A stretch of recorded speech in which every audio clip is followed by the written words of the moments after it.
Hello and welcome to knowledge of standard. आज मैं आप लोगों को बताने जा रहा हूँ कि फायर किसी कंपनी में लगती है तो उसके लिए आप बेसिक प्रिवेंशन क्या कर सकते हैं और अपने आप को किस तरीके से सेव कर सकते हैं। ये वीडियो इसलिए बन रही है क्योंकि मेरे अभी जस्ट क्लोज में ही मैंने ऑब्ज़र्व किया कि बहुत सारे छोटे छोटे प्लांट्स होते हैं एमएसएमई के अंदर, जिनके अंदर ये फायर की प्रॉब्लम, ये सेफ्टी की प्रॉब्लम्स होती है, वो नेगलेक्ट करते हैं, जिनके कारण एक बड़ी दुर्घटना होने के चांसेस बढ़ जाते हैं। तो इसके लिए आज मैं आप लोगों को 3 पॉइंट्स बताऊंगा डिटेल में कि इनसे आप छोटे छोटे या बड़े बड़े इंडस्ट्री, किसी भी टाइप की इंडस्ट्री में आप कॉमन तरीके से अपने आप को दुर्घटना होने से बचा सकते हैं। तो जैसा कि आप लोगों को दिख रहा है थंबनेल में कि आज मैं आपको बताऊंगा कि आग लगने से रोकने के लिए क्या क्या कर सकते हैं प्रिवेंशन पे, जो कि एक बेसिक पॉइंट होता है जिसको हम लोग काफ़ी इग्नोर करते हैं। उसके बाद बताऊंगा कि आप अपने आप को कैसे बचाएं, अगर किसी जगह आग लगी हुई है तो अपने आप को वहाँ से कैसे निकालें, और प्लांट में किस किस तरह की फायर एक्सटिंग्विशर या सेफ्टी इक्विपमेंट्स या फिर जो भी इस्तेमाल होते हैं उसको कैसे किस तरीके से होते हैं। आइए स्टार्ट करते हैं इसको। फर्स्ट में हम समझते हैं कि प्रिवेंशन के लिए हमें किन किन बातों का ध्यान रखना चाहिए आग लगने पर।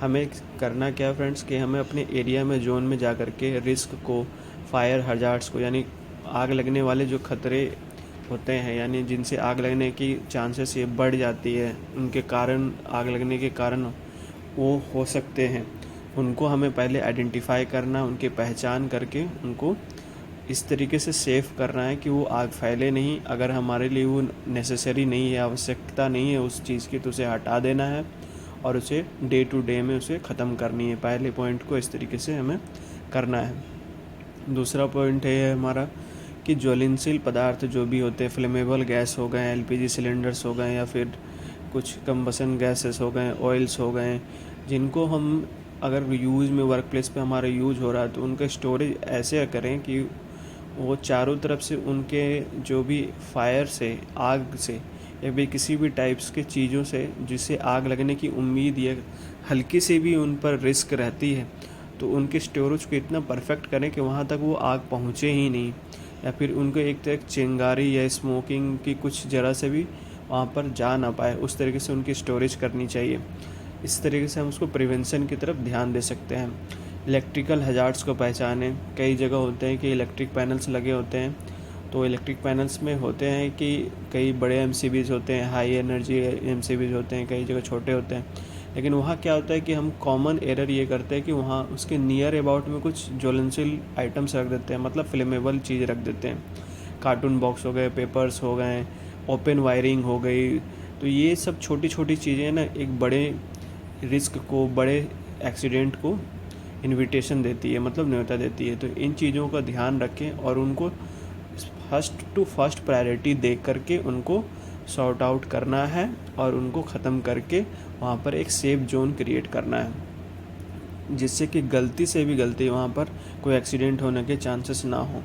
इलेक्ट्रिकल हजार्ड्स को आइडेंटिफाई करने के बाद हम, अगर कोई वर्क प्लेस पर कोई भी हॉट ऑपरेशन हो रहा है या हॉट वर्किंग चल रही, मतलब जैसे कि high heat energy operation, machining operations, जिससे कि चिंगारी निकलती हो, हल्की सी भी, ज़रा से भी उनसे हीटिंग होती हो, तो उन जगहों पर हम स्किल्ड ऑपरेटर को लगा सकते हैं। या तो हाई हॉट वर्किंग ऑपरेशन जो होते हैं उनको ऐसे प्लेस पे करें कि जहाँ से वो फ्लेमिंग या फिर आग लगने के चांसेस ना हो।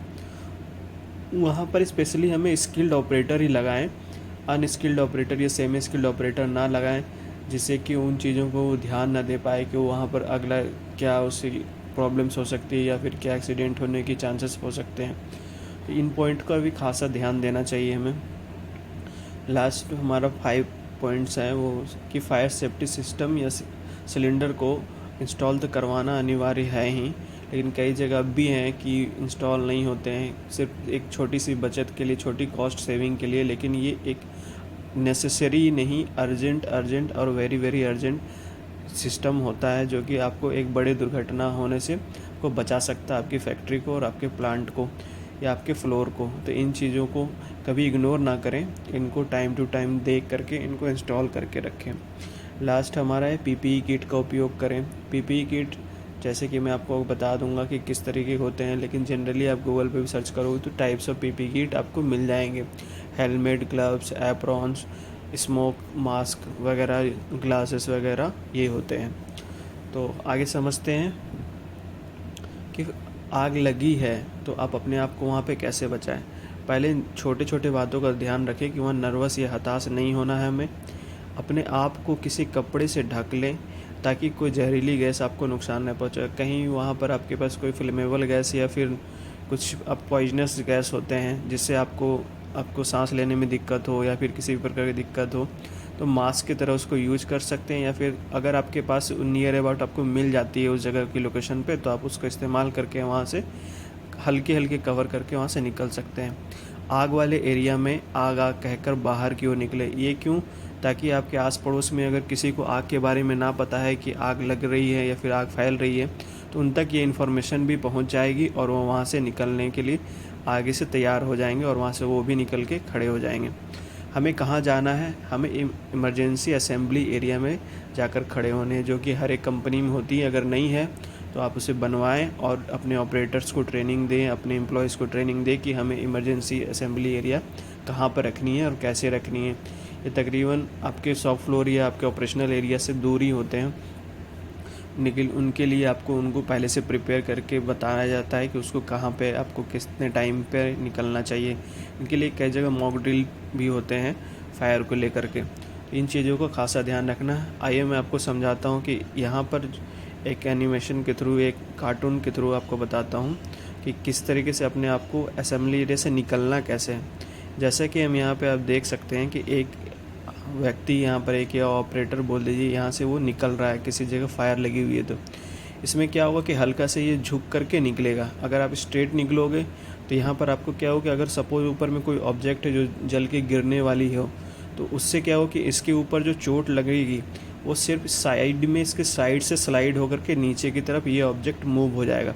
अगर ये स्ट्रेट होकर के खड़ा होगा तो इसके डायरेक्ट सर पे लगेगा और इस पर ज़्यादा चांसेस है इसके हैम्पर और डैमेज होने के। तो इससे क्या हो सकता है कि आप अपने आप को बचाने के लिए कोई ऑब्जेक्ट रख सकते हैं हल्की सी, या फिर कपड़े ले सकते हैं, कंबल रख सकते हैं हल्की सी, कि आपको भी इससे सेफ मिलेगा।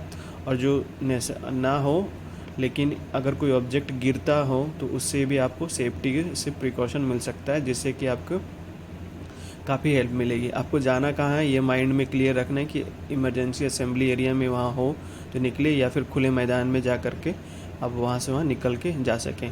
कई जगह ये डिस्प्ले बोर्ड होते हैं फायर एक्सटिंग्विशर के लिए, कि फायर एग्जिट के लिए। इन बोर्डों का वे खासा ध्यान रखें। तो इस तरीके से आप अपने आप को सेफ कर सकते हैं आग लगने वाले एरिया से निकलने के लिए। आगे समझते हैं कि प्लांट में कौन कौन से सेफ्टी इक्विपमेंट हो सकते हैं जो कि इस्तेमाल होते हैं। पहला है फायर डिटेक्टर। ये अलार्म हो जाते हैं किसी टाइप के बहुत सारे, कि वहाँ पर जरा से भी किसी भी फायर आग लगती है तो वो अलार्म अनाउंस हो जाती है, वहाँ पर अपने बजने लगते हैं बजर के टाइप में। कि स्प्रिंकल्स होते हैं, कई कई इंस्टॉलेशन होती है बड़े बड़े प्लांट्स में, तो ये स्प्रिंकल्स लगे होते हैं कि ऑटोमेटिक वो डिटेक्ट करके यहाँ पे वायर ड्रॉप छोड़ने लगेंगे। एक रेजिन सिस्टम होता है, राइजर सिस्टम होता है, मतलब ओवरऑल पंपिंग सिस्टम बोल सकते हैं इसको, कि एक पंपिंग सेट होता है जिसके थ्रू आप फायर एक्सटिंग्विशर को बुझा सकते हैं। CO2 का भी इस्तेमाल होता है सेम इसी तरह। मैनुअली कॉल पॉइंट भी होते हैं, जो कि आपको बताया कि असेंबली पॉइंट होता है इमरजेंसी के लिए। अगर कहीं पे लगी हो तो इसके एक बजर होते हैं, उसको बजा दीजिए तो पूरे ओवरऑल प्लांट में इस तरीके से बजने लगेगा। और छोटे छोटे प्लांट्स में ये एक्सटिंग्विशर का यूज होता है जिसके थ्रू आग को बुझाया जाता है। ये भी कई टाइप के होते हैं, मैं आपको आगे समझाऊंगा।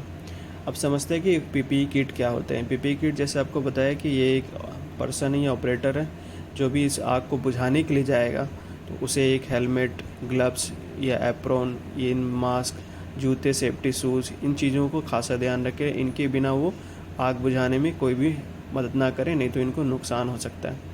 तो अगर आपके पास अवेलेबल हो तो अच्छी बात है, नहीं तो इन चीज़ों को आप रखना अपने प्लांट में अनिवार्य करवा दीजिए, जिससे कि आपके प्लांट और सेफ्टी जोन के लिए काफ़ी हेल्प हो जाएगी और आप भी आग बुझाने में मदद कर सकते हैं, लेकिन ट्रेनिंग लेने के बाद। ये नहीं कि कोई भी अनस्किल व्यक्ति वहाँ जा कर के आग बुझाने लगे, वो भी दिक्कत हो जाती है उसकी सेफ के लिए। आगे समझते हैं कि फायर सेफ्टी में जो आपको बता देता हूँ कि जो कॉमनली मैंने देखा है कि कई मैक्सिमम जगह पे ये फायर सिलेंडर या फायर एक्सटिंग्विशर यूज होते हैं, तो इनको किस तरीके से इस्तेमाल किया जाता है। सिंपली इन लोगों को याद करने के लिए बताया गया कि पास को फॉलो करें। पास का मतलब क्या होता है कि पी से पुल होता है, पुल मतलब पिन खींचें।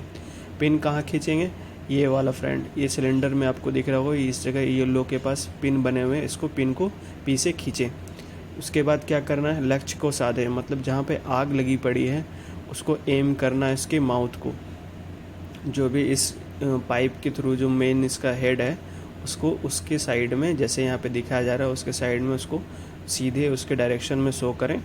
ऐसे हैंडल को दबाएं, जो कि ये आपका हैंडल हो गया, इस हैंडल को स्क्वीज करेंगे, दबाएंगे तो ये आपको यहाँ से जो भी इसके अंदर का केमिकल होगा या फिर पाउडर होंगे वो इसको बुझाने में मदद करेगा। आग और लास्ट एस का मतलब क्या है कि आग पर छिड़के, मतलब जिस डायरेक्शन में आग हो रही है, फैल रही है, उसके नीचे सेंटर पॉइंट पर उसको छिड़काव करें और अपने सेफ दूरी पर रह करके करें। तो इन चीज़ों को आप लोगों को समझ में आया होगा। आगे लास्ट में आपको समझाता हूँ कि ये सिलेंडर्स कितने टाइप्स के होते हैं। कॉमनली होते हैं कि एक ड्राई पाउडर जिनको ABC के नाम से जाना जाता है, इनका इस्तेमाल आप यहाँ पर वुडन पेपर या टेक्सटाइल में कर सकते हैं, या फिर ज्वलनशील जो लिक्विड होते हैं उनसे कर सकते हैं। गैसेस जैसे LPG गैसेस पे भी कर सकते हैं। मतलब ये ज़्यादातर मल्टीपल यूज़ के लिए ये होता है ABC। कुछ होते हैं फोम स्प्रे, फोम स्प्रे में वुडन और पेपर एंड टेक्सटाइल के लिए होते हैं और फ्लेमेबल लिक्विड के लिए होते हैं। इन दो जगह होता है, किन किन जगहों पे नहीं होता है, इलेक्ट्रिक इक्विपमेंट में नहीं करना चाहिए और फ्लेमेबल मेटल फायर पे नहीं करना चाहिए फोम स्प्रे को। वाटर स्प्रे का क्या यूज होता है सिलेंडर के, वुड, पेपर और टेक्सटाइल, इसके लिए सिर्फ आप इस्तेमाल कर सकते हैं, बाकी और किसी जगह इस्तेमाल ना करें। CO2 गैस जो होते हैं उनके सिलेंडर एक लंबे लंबे से होते हैं, बड़े बड़े, आपको इजीली उस पर लिखा हुआ मिल जाएगा। ये सारे के जो नेम हैं उनके हर एक सिलेंडर पे लिखे होते हैं, आप उनको ध्यान से समझेंगे तो उन पे लिखा हुआ देखेंगे तो मिल जाएगा, इजीली आपको समझ में आया। CO2 का यूज करना सिर्फ लिक्विड पे, और जहाँ पर इलेक्ट्रिक इक्विपमेंट हो रहे हैं जैसे ट्रांसफार्मर वगैरह, इलेक्ट्रिक पैनल, उन्हीं की जगहों पर सिर्फ CO2 सिलेंडर का यूज करें और कहीं नहीं करें। तो I hope in basic difference बारे में समझ में आया कि किन किन सिलेंडर का कहाँ कहाँ यूज करते हैं। देखने के लिए आप लोगों का बहुत बहुत धन्यवाद। प्लीज़ मेरे चैनल को लाइक, शेयर एंड सब्सक्राइब करें। Thank you.